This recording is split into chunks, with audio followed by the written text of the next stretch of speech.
நாடு முழுக்க பல்வேறு குற்ற சம்பவங்கள் நடந்துட்டே தான் இருக்கு. காவல்துறையினரும் விசாரிச்சுட்டு தான் இருக்காங்க. அது மாதிரியான குற்றங்களின் தொகுப்பு தான் நிகழ்தகவு.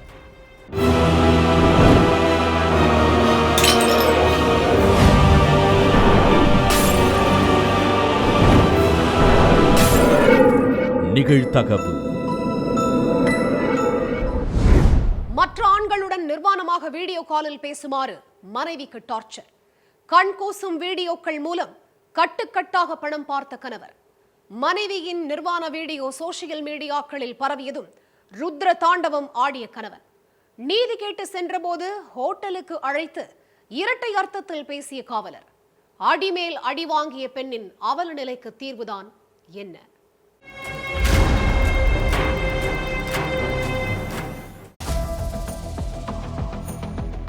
துப்பட்டாவால முகத்தை மறைச்சுக்கிட்டு திருப்பதியில உள்ள பத்திரிகையாளர் மன்றத்துக்கு வந்த ஒரு பெண் எந்த கொடுமை தாங்க முடியாம நியாயம் கேட்டு காவல்துறைக்கு போனேனோ அதே கொடுமைதான் காவல் நிலையத்திலையும் நடந்திருக்குது. இனி எங்க போய் நியாயம் கேட்கறதுனே தெரியல, அதனாலதான் மீடியாவை நாடி வந்திருக்கேன்னு தன்னோட மன குமுறலை கொட்டி இருக்காங்க. கொரோனா காலகட்டத்தில் யாராலையுமே வேலை வெட்டிக்கு போக முடியல. 3 வேளை சாப்பிடுறதுக்கு கூட பலர் கஷ்டப்பட்டாங்க. அந்த கஷ்ட காலத்தினாலதான் ஆந்திராவில் ஒரு பொண்ணோட வாழ்க்கையே திசை மாறி போயிருக்குது. சித்தூர் பக்கம் குப்பம் பாதூர் கிராமத்தில் உள்ள முனிரத்னம் ரெட்டி கொரோனா நேரத்தில் குடும்பம் நடத்த முடியாம ரொம்பவே சிரமப்பட்டிருந்திருக்காரு. அரிசி மளிகை பொருட்கள்னு எந்த பொருளுமே வாங்க முடியல. அந்த நேரத்துல தன்னோட செல்போன்ல Chamet live video chat and meet அப்படிங்கிற ஆப் கண்ணுல பட்டிருந்திருக்குது. அந்த ஆப்ல பெண்கள் நிர்வாணமா நின்று வீடியோ கால்ல தேன் சொட்ட சொட்ட பேசினா மட்டும் போதும் லட்சம் லட்சமா பணத்தை குவிக்கலாம்னு சொல்லப்பட்டிருக்குது. அப்பதான் முனிரத்னத்துக்கு அவனோட குறுக்கு புத்தி வேலை பார்த்திருக்குது. வீடியோ கால்ல முன்ன பின்ன தெரியாத ஆண்கள் கிட்ட பேசினா என்ன தப்பு? குடும்பம் நடத்த பணம் தேவைப்படுது, அதனால மனைவியையே பேச வைக்கலாம்னு முடிவு பண்ணியிருக்கான் அந்த முனிரத்னம். தன்னோட பிளான மனைவி ஸ்ரீதேவி கிட்ட சொன்னப்போ, நீங்க என்ன பேசுறீங்க? மற்ற ஆண்கள் கிட்ட நிர்வாணமா நின்னு வீடியோ கால்ல பேசி அப்படி பணம் சம்பாதிக்கணுமான்னு கணவர் கிட்ட கத்தி இருக்காங்க. கட்டுன கணவன் நானே சொல்றேன், நீ கண்டிப்பா பேசிதான் ஆகணும்னு ரூம்ல அடைச்சு வச்சு அடிச்சு கட்டாயப்படுத்தி சாப்பாடு கூட போடாம டார்ச்சர் பண்ணியிருக்கான். வழி தாங்க முடியாத ஸ்ரீதேவி நீங்க சொல்ற மாதிரி நிர்வாணமா பேசுறேன்னு சம்மதிச்சு பேச ஆரம்பிச்சிருக்காங்க. மனைவி மற்ற ஆண்கள் கிட்ட வீடியோ கால்ல பேச பேச கணவருடைய வங்கி கணக்குல கத்தை கத்தையா பணம் ஏற ஆரம்பிச்சிருக்குது. கணவரோட டார்ச்சர் தாங்க முடியாம வீடியோ கால்ல பேசின மனைவி ஸ்ரீதேவிக்கு மற்றொரு பிரச்சனையும் வெடிக்கும்னு தெரியல.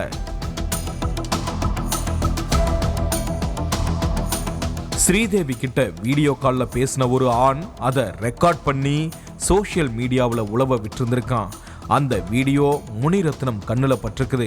உன்னைய வீடியோ கால்ல ஆண்கள் கிட்ட பேச மட்டும் சொன்னா நீ ரெக்கார்ட் பண்ணி சோசியல் மீடியா முழுக்க பரப்புறியான்னு மனைவி கிட்ட சண்டை போட்டதோட டைவர்ஸ் நோட்டீஸ் அனுப்பி அடிச்சு வீட்டை விட்டே விரட்டி இருக்கான். என்ன பண்றதுனே தெரியாம ஆர்சிபுரம் காவல் நிலையத்துக்கு போன ஸ்ரீதேவி நடந்த விவரத்தை எல்லாம் சொல்லி புகார் கொடுத்திருக்காங்க. கண்டிப்பா உங்க கணவர் மேல ஆக்ஷன் எடுக்கிறோம், செல்போன் என்ன கொடுத்துட்டு போங்கன்னு சொல்லியிருக்காங்க காவலர்கள். ஸ்டேஷனை விட்டு போன அடுத்த அரை மணி நேரத்துல ஸ்ரீதேவிக்கு ரமணாங்கிற காவலர் கால் பண்ணி பேசினதோட வாட்ஸ்அப்லயும் ஆபாச SMS அனுப்பி இருக்காரு. நான் சொல்ற ஹோட்டலுக்கு சொல்ற டைமுக்கு வந்தா உன்னோட பிரச்சனைய சுமூகமா முடிச்சிடலாம், உன் கணவர் மேலையும் நடவடிக்கை எடுக்கலாம்னு இரட்டை அர்த்தத்துல பேசியிருக்கான். நீதி கேட்டு காவல் நிலையம் போனா அங்க இருக்கிற காவலரும் அதே டார்ச்சரை கொடுத்தா வேற எங்க போய் நீதி கேட்கறதுன்னு பத்திரிகையாளர் மன்றத்துக்கு வந்து புலம்பி இருக்காங்க ஸ்ரீதேவி.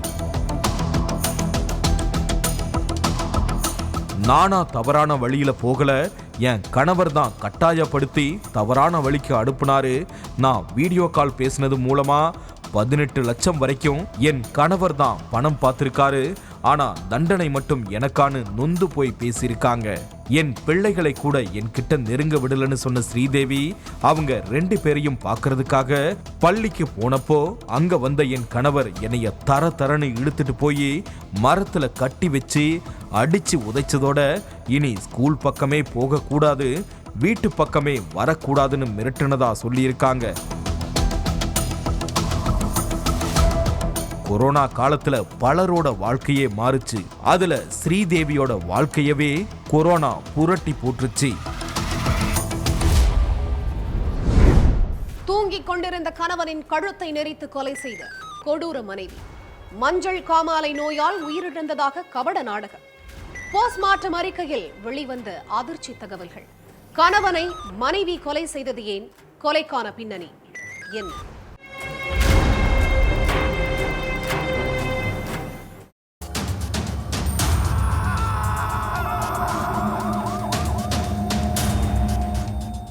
மஞ்சள் காமாலையினால என்னுடைய கணவர் மயங்கி விழுந்துட்டாருன்னு பதறி அடிச்சுக்கிட்டே ஒரு அம்மா 108 ஆம்புலன்ஸுக்கு கால் பண்ணியிருந்திருக்காங்க. உடனே அங்க வந்த ஆம்புலன்ஸ் ஊழியர்கள் மயங்கி கிடந்தவரை மீட்டு ஹாஸ்பிட்டலுக்கு அழைச்சிட்டு போற வேலையில ஈடுபட்டிருந்திருக்காங்க.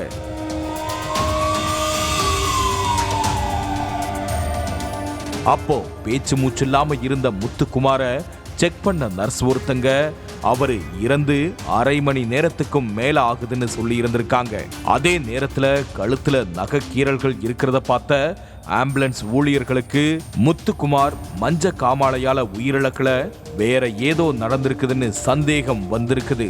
அடுத்து அவரோட மனைவி கிட்ட உங்க கணவர் எப்படி மயங்கி விழுந்தாரு, எவ்வளவு நாளா அவருக்கு மஞ்சள் காமாலை இருந்துச்சு அப்படின்னு துருவி கேள்வி கேட்டிருந்திருக்காங்க. 6 மாசமா என்னோட கணவர் மஞ்சள் காமாலைக்கு ட்ரீட்மெண்ட் எடுத்துட்டு இருந்தாரு, திடீர்னு இப்படி நடக்கும்னு நினைச்சு கூட பார்க்கலன்னு சொல்லி மனைவி கதறி அழுதுருக்காங்க. அவங்களோட பேச்சுல ஒருவித தடுமாற்றத்தையும் பதட்டத்தையும் பார்த்த ஊழியர்கள், இந்த அம்மா நம்ம கிட்ட ஏதோ பொய் சொல்றாங்க, சடலத்தை போஸ்ட்மார்ட்டம் பண்ணினாதான் உண்மை வெளியே வரும்னு ஹாஸ்பிட்டலுக்கு அனுப்பி வச்சிருந்திருக்காங்க. அதுக்கப்புறம் அவருடைய போஸ்ட்மார்ட்டம் ரிப்போர்ட்டும் வந்திருக்குது. அதுல முத்துக்குமார் கழுத்தை நெரிச்சு கொலை பண்ணியிருக்கிறது தெரிய வந்திருக்குது.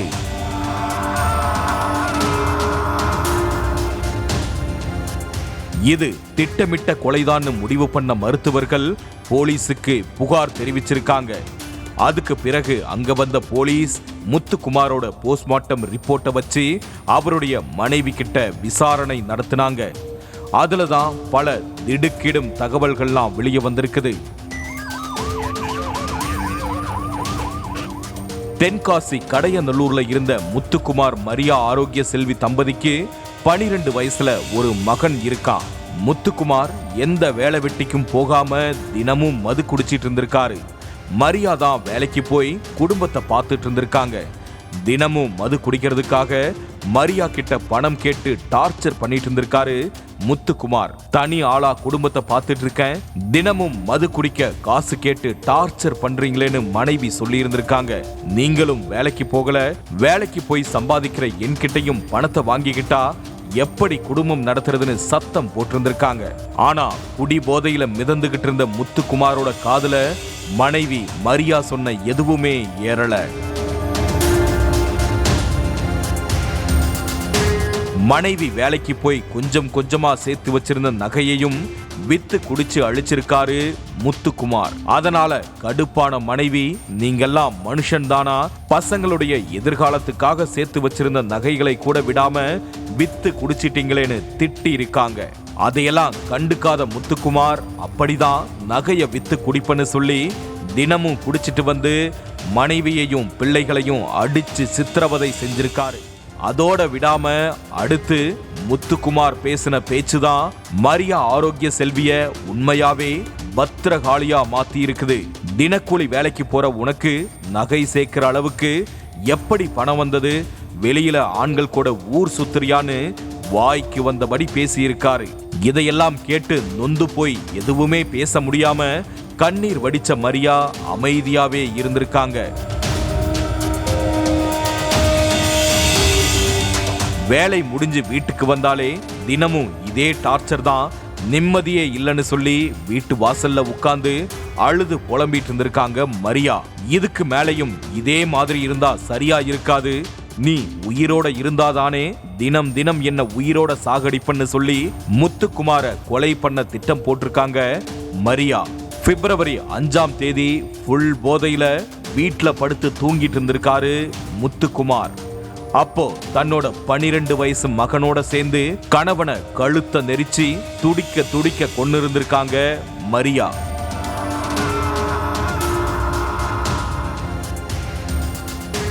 தினமும் டார்ச்சர் தாங்க முடியாம கணவனை கழுத்தை நெரிச்சு கொலை பண்ண மரியா மஞ்சள் காமாலையால கணவன் இறந்துட்டாருன்னு கணக்கச்சிதமா கதை சொல்லி தப்பிச்சிடலாம்னு கணக்கு போட்டிருந்தாலும் காவல்துறை கிட்ட இருந்து தப்பிக்க முடியாம இப்போ ஜெயில்ல கம்பி எண்ணிக்கிட்டு இருக்காங்க.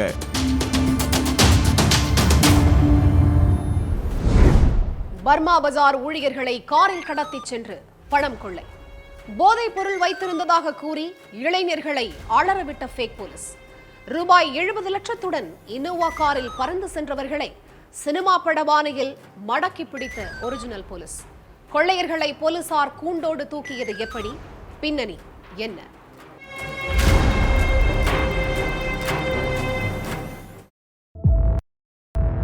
பை நிறைய பணத்தோட சிட்லப்பாக்கம் வழியா 2 இளைஞர்கள் நடந்து போயிட்டு இருந்தாங்க.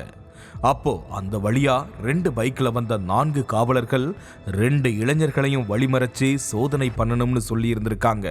எங்களை எதுக்கு சார் சம்பந்தமே இல்லாம சோதனை பண்றீங்கன்னு இளைஞர்கள் கேட்டதுக்கு, இந்த ஏரியாவில் போதைப் பொருள் நடமாட்டம் இருக்குதுன்னு கம்ப்ளைண்ட் வருது, அதான் எல்லோரையும் சோதனை பண்ணிட்டு இருக்கோம்னு சொல்லி இளைஞர்கள் வச்சிருந்த பைய பறிச்சு பார்த்திருக்காங்க. அப்போ பைக்குள்ள கட்டுக்கட்டா நிறைய பணம் இருந்திருக்குது. அதை பார்த்த காவலர்கள் இவ்வளவு பணம் எப்படி வந்துச்சு, பணத்தை எடுத்துட்டு எங்க போறீங்க அப்படின்னு அதிகார தோரணையில விசாரிச்சிருக்காங்க. இந்த பணம் எங்க முதலாளியோடது சார், பணத்தை அவர் வீட்டில் கொடுக்கணும்னு சொன்னாரு, அதுதான் போயிட்டு இருக்கோம்னு சொல்லியிருக்காங்க அந்த இளைஞர்கள். அதுக்கான எவிடன்ஸ் எங்கன்னு கேட்டு இளைஞர்கள் வச்சிருந்த 70 லட்சத்தை கைப்பற்றின காவலர்கள் உங்க 2 பேரையும் விசாரிக்கணும்னு சொல்லி கொள்ளஞ்சாவடிக்கு அழைச்சிட்டு போயிருந்திருக்காங்க.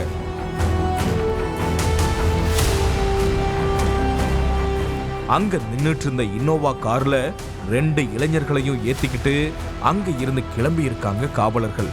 கொஞ்ச தூரத்துக்கு போனதுக்கு அப்புறம் ஒருத்தரை மேடவாக்கத்திலையும் இன்னொரு இளைஞரை ராதா நகர்லையும் இறக்கி விட்டுட்டு எஸ்கேப் ஆகியிருக்காங்க அந்த காவலர்கள். அதுக்கு பிறகுதான் நம்மள விசாரணை பண்ணது காவலர்களே கிடையாது, வழிப்பறி கும்பல்னு இளைஞர்களுக்கு தெரிய வந்திருக்குது. அடுத்து என்ன பண்றதுனே தெரியாம முழிச்சிட்டு இருந்த இளைஞர்கள் நடந்த எல்லாத்தையும் தன்னோட ஓனருக்கு ஃபோன் பண்ணி சொல்லி இருந்திருக்காங்க. அதை கேட்டதும் அதிர்ச்சியான அவரு உடனே சிட்லப்பாக்கம் போலீஸுக்கு தகவல் சொல்லியிருக்காரு. அதுக்கு பிறகு சம்பவம் நடந்த இடத்துக்கு வந்த போலீஸ் அந்த சரௌண்டிங்ல இருந்த எல்லா சிசிடிவி கேமராக்களையும் ஒண்ணு விடாம அலசி ஆராய்ஞ்சிருக்காங்க. அதுல அந்த இளைஞர்கள் சென்னை நோக்கி போறது பதிவாகி இருந்துச்சு.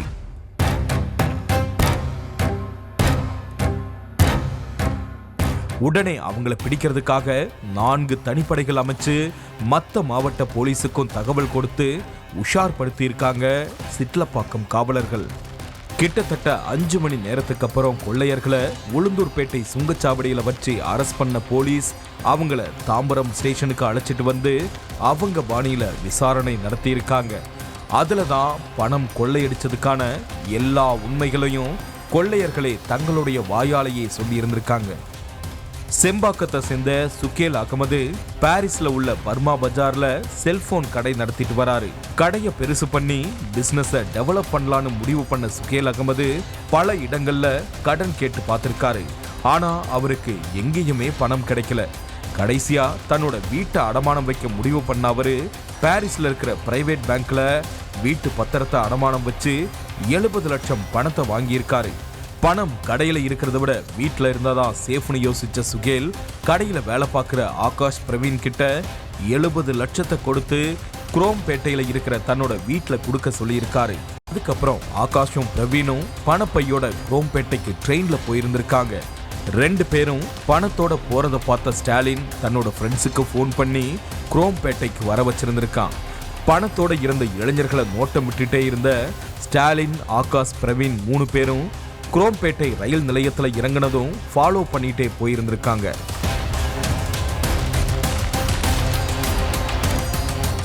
அடுத்து அங்க வந்த ஸ்டாலினோட ஃப்ரெண்ட்ஸ் மணிகண்டன், ராஜேந்திரகுமார், ராம்குமார் 4 பேரும் ஆகாஷையும் பிரவீனையும் மடக்கி பிடிச்சிருந்திருக்காங்க. நாங்க சிட்லப்பாக்கம் போலீஸ் மஃப்டியில வந்திருக்கோம், நீங்க போதைப் பொருளை எடுத்துட்டு போறதா புகார் வந்துச்சுன்னு சொல்லி 70 லட்சத்தை கொள்ளையடிச்சிருந்திருக்காங்க. அடுத்து ஸ்டாலின், மணிகண்டன், ராஜேந்திரகுமார், ராஜ்குமாரை கைது செஞ்ச போலீஸ் கொள்ளையடிச்ச பணத்துல இருந்து 13 லட்சத்தை மட்டுமே கைப்பற்றி இருந்திருக்காங்க. 5 மணி நேரமா 70 லட்சத்தோட கார்லேயே சுத்திட்டு இருந்த கொள்ளையர்கள் கிட்ட இருந்த 13 லட்சத்தை மட்டும்தான் போலீஸ் பறிமுதல் செஞ்சிருக்காங்க. மீதி இருந்த 57 லட்சம் ரூபாய் என்ன ஆச்சு? சுகேல் அகமது அந்த பணத்தை பத்தி ஏன் எதுவுமே கேட்கல? போலீஸும் அதுக்கான காரணத்தையும் முழுமையா சொல்லாதது ஏன்? சுகேல் அகமது கிட்ட சொந்தமா கார் இருந்தும் பணத்தை எதுக்காக ஊழியர்கள் கிட்ட கொடுத்து ரயில்ல அனுப்பியிருக்காரு? இப்படி நிறைய கேள்விகளுக்கு விடை கிடைக்காம மர்மமாவே இருக்குது.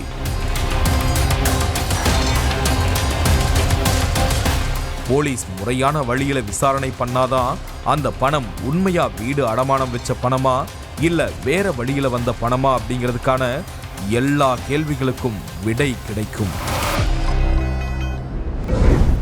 ஏற்கனவே 2 திருமணம் செய்து 5 பிள்ளைகள், மூன்றாவதாக தன்னை விட 13 வயது குறைந்த இளைஞருடன் ஒரே வீட்டில் ஒன்றாக வாழ்ந்த பெண், மதுபோதையில் மூர்க்கத்தனமாக பெண்ணை அடித்தே கொலை செய்த இளைஞர், பெண்ணை ஆம்புலன்ஸில் ஏற்ற விடாமல் முட்டுக்கட்டை போட்டது ஏன்?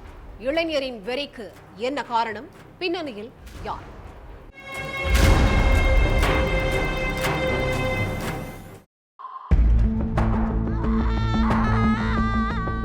அடிக்காத என்னைய விட்டுருன்னு நைட்டு நேரத்துல திடீர்னு ஒரு பொண்ணோட அலறல் சத்தம் கேக்குது. பக்கத்து வீட்டுக்காரங்க ஓடி வந்து பார்த்தப்போ 38 வயசான மணிமேகலைய 25 வயசே ஆன இளைஞர் ஜீவா கண்மூடித்தனமா அடிச்சுக்கிட்டு இருந்திருக்கான்.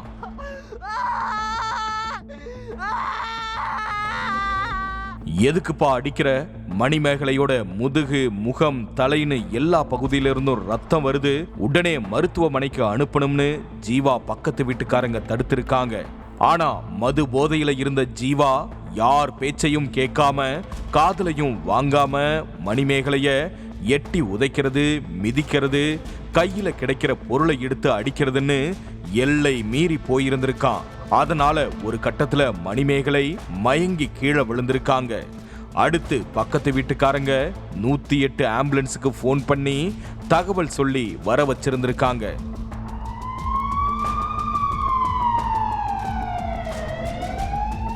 கோவை ஆனைமலை பக்கத்துல உள்ள பாறைமேட்டுக்கு வந்த ஆம்புலன்ஸ் ஊழியர்கள் மணிமேகலைய மீட்கப்பட்ட பாடு கொஞ்சம் நஞ்சமில்ல.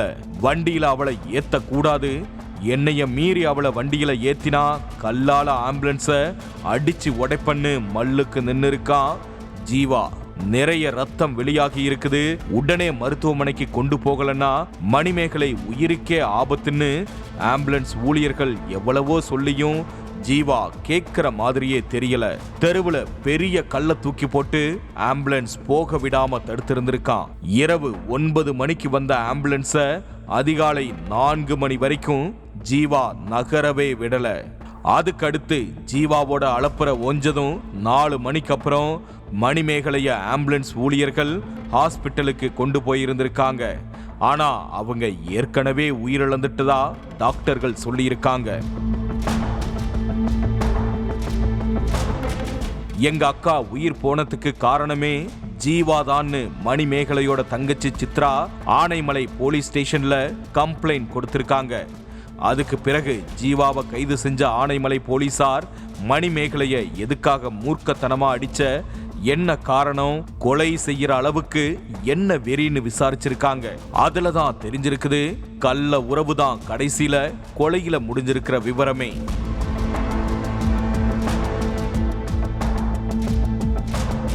பாறை மேடுல உள்ள ஒருத்தரை கல்யாணம் பண்ணி 3 குழந்தைகள் பிறந்த பிறகு முதல் கணவர் மணிமேகலைய விட்டுட்டு வேற ஒரு கல்யாணம் பண்ணிக்கிட்டு போயிட்டாரு. அடுத்து 2வதா இன்னொருத்தரை கல்யாணம் பண்ண மணிமேகலைக்கு 4வதா ஒரு குழந்தை பிறந்ததோட 5வதா கர்ப்பமாவும் இருந்திருக்காங்க. 7 மாச கர்ப்பிணியா இருந்த மணிமேகலைய விட்டுட்டு 2வது கணவரும் ஊரை விட்டே போயிட்டாரு.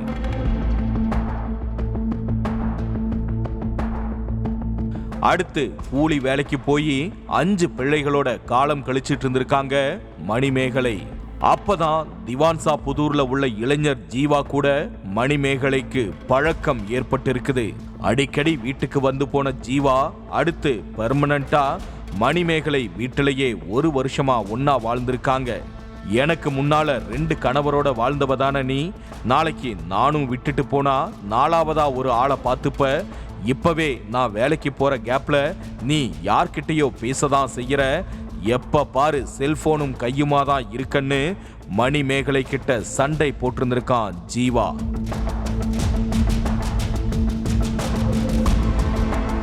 ஒன்னா வாழ்ந்தா நீ என்ன கேள்வி கேட்பியா?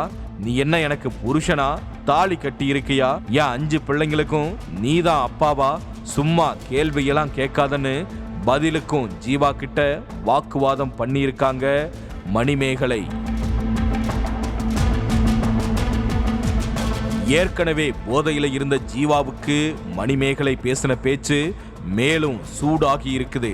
அதனால வீட்டுல கிடந்த பாத்திரம், நாற்காலி, டேபிள், கட்டை, கம்புன்னு கையில கிடைச்ச பொருளை வச்சு மணிமேகலைய அடிச்சு துவைச்சிருக்கான் ஜீவா. அடிச்ச அடியில மயங்கி கீழே விழுந்த மணிமேகலைய உடனே மருத்துவமனைக்கு அனுப்ப ஆம்புலன்ஸுக்கு ஜீவா முட்டுக்கட்டை போடாம இருந்திருந்தா மணிமேகலைய காப்பாத்தி இருக்கலாம். ஆனா 6 மணி நேரத்துக்கும் மேல ஆம்புலன்ஸுக்கு வழிவிடாம இடைஞ்சல் பண்ணதால மணிமேகலைய காப்பாற்ற முடியாம போயிருக்குது. அதோட விளைவுதான் மணிமேகலையோட 5 பிள்ளைகளும் அப்பாவும் இல்லாம அம்மாவும் இல்லாம நிர்கதியா நிக்கிறாங்க. கட்டிலில் தூங்கிக் கொண்டிருந்த முதியவரின் நெஞ்சை குத்தி கிழித்த இளைஞர்கள். பல மாதங்களாக காத்திருந்து முதியவரை கருவறுத்த கொடூரம். கோவில் திருவிழாவில் நடந்த சண்டைக்கு மதுபான பாரில் அமர்ந்து மாஸ்டர் பிளான். முதியவரை கொலை செய்தது யார்? நள்ளிரவில் அரங்கேறிய கொலைக்கான காரணம் என்ன?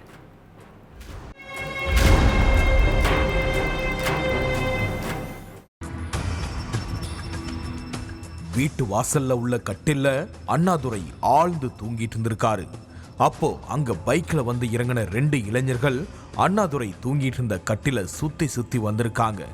யாராச்சும் வராங்களான்னு சுத்தி முத்தி பார்த்த 2 பேரும் மறைச்சு வச்சிருந்த கத்தியை எடுத்து அவரோட நெஞ்சிலேயே குத்தி கிழிச்சிருக்காங்க. வலி தாங்க முடியாம அண்ணாதுரை கத்தி கதறி இருக்காரு. இந்த நேரத்துல யாரு இப்படி கத்துறதுன்னு அக்கம் பக்கத்துல உள்ளவங்க எல்லோரும் ஓடி வந்து பார்த்திருக்காங்க. அங்க அண்ணாதுரைய சரமாரியா வெட்டி போட்டுட்டு இளைஞர்கள் தப்பிச்சு போறத பார்த்தவங்க உடனே போலீஸுக்கு தகவல் கொடுத்திருக்காங்க. அடுத்து அங்க வந்த போலீஸ் உயிருக்கு போராடிட்டு இருந்தவரை மீட்டு ஹாஸ்பிட்டலுக்கு அனுப்பி வைக்கிற வேலையில ஈடுபட்டு இருந்திருக்காங்க. ஆனா அண்ணாதுரையோட உயிர் ஹாஸ்பிட்டலுக்கு அழைச்சிட்டு போற வழியிலேயே நின்னு போச்சு. அண்ணாதுரைய கொலை பண்ணினது யாரு? கத்தியால குத்தி கொடூரமா கொலை செஞ்சதுக்கு காரணம் என்ன அப்படின்னு தெரிஞ்சுக்க போலீஸ் புலன் விசாரணையில இறங்கினாங்க. அண்ணாதுரை இறந்து கிடந்த இடத்துல மோப்ப நாயை வச்சு போலீஸ் சோதனை பண்ணிட்டு இருந்திருக்காங்க. அந்த நேரத்துல தான் போலீஸ் கண்ணுல ஒரு கத்தி சிக்கி இருக்குது. அந்த கத்தியை கைப்பற்றின போலீஸ் கத்தியில இருக்கிற கைரேகை யாரோடதுன்னு தெரிஞ்சுக்க ஆய்வுக்கு அனுப்பியிருக்காங்க. ரிப்போர்ட்டும் வந்திருக்குது. அதுல அதே ஊரை சேர்ந்த அசோக் குமாரோட கைரேகை இருந்திருக்குது. அதுக்கப்புறம் அசோக் குமாரோட வீட்டுக்கு போன போலீஸ் அவன்கிட்ட விசாரணை நடத்தி இருக்காங்க. எனக்கும் இந்த கொலைக்கும் எந்த சம்பந்தமும் இல்லை சார், நான் ஊர்ல இருந்து இப்பதான் வந்தேன், நீங்க அட்ரஸ் மாதிரி வந்திருக்கீங்கன்னு போலீஸுக்கே டிமிக்கி கொடுக்க பார்த்திருக்கான் அசோக் குமார்.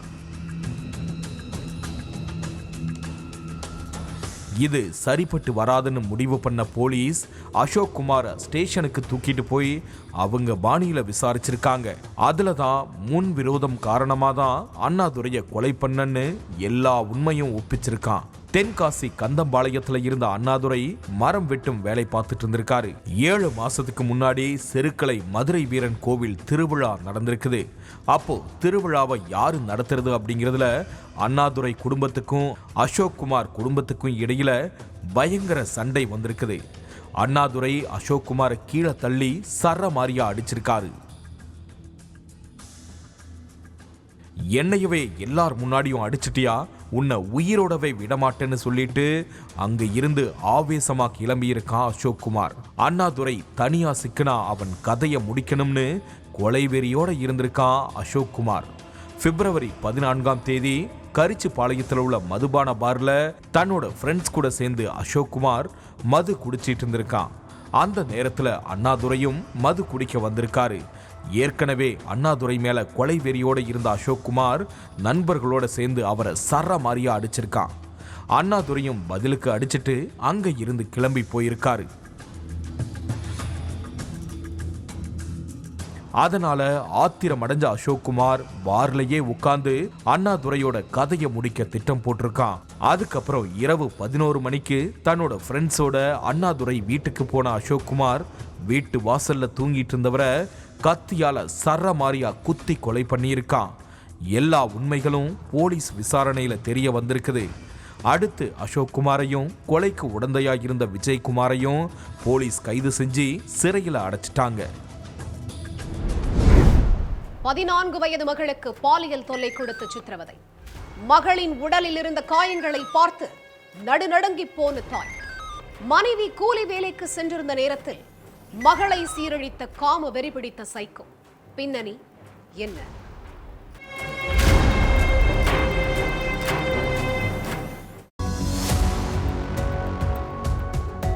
அரசு பள்ளியில 8ஆம் வகுப்பு படிச்சிட்டு இருக்கிற மகள் பள்ளி விடுமுறை நாட்கள்ல வீட்டுல இருக்கவே பிடிக்கல, நானும் உங்க கூடவே வரேன்னு சொல்லி அவங்க அம்மா கிட்ட அழுது இருக்காங்க.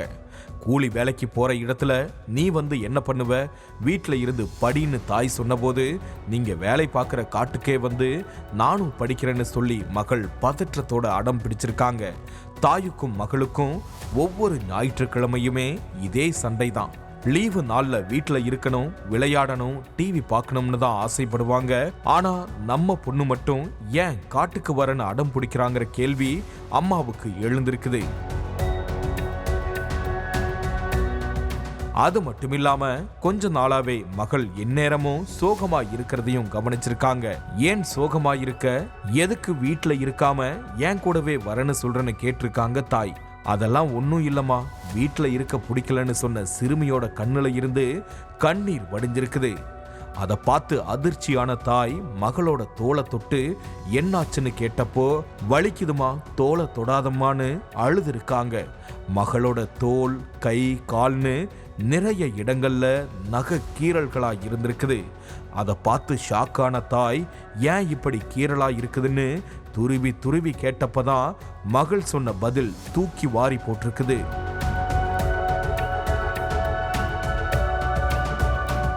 அப்பா தான் இப்படி பண்ணது, நீங்க வேலைக்கு போன பிறகு அப்பா என்னைய அடிச்சு தன்கிட்ட தப்பா நடந்துக்கிறதா சொல்லி இருக்காங்க.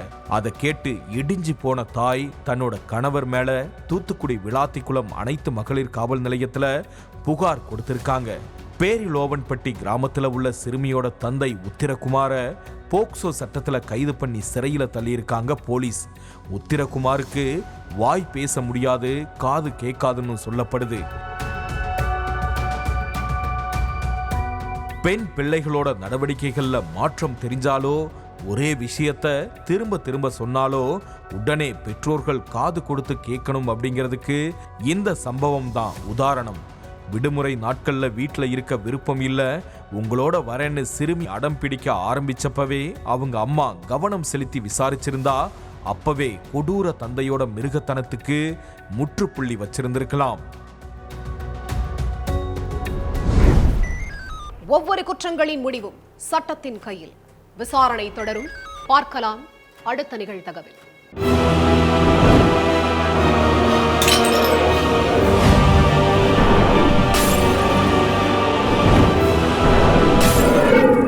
நிகழ்தகவு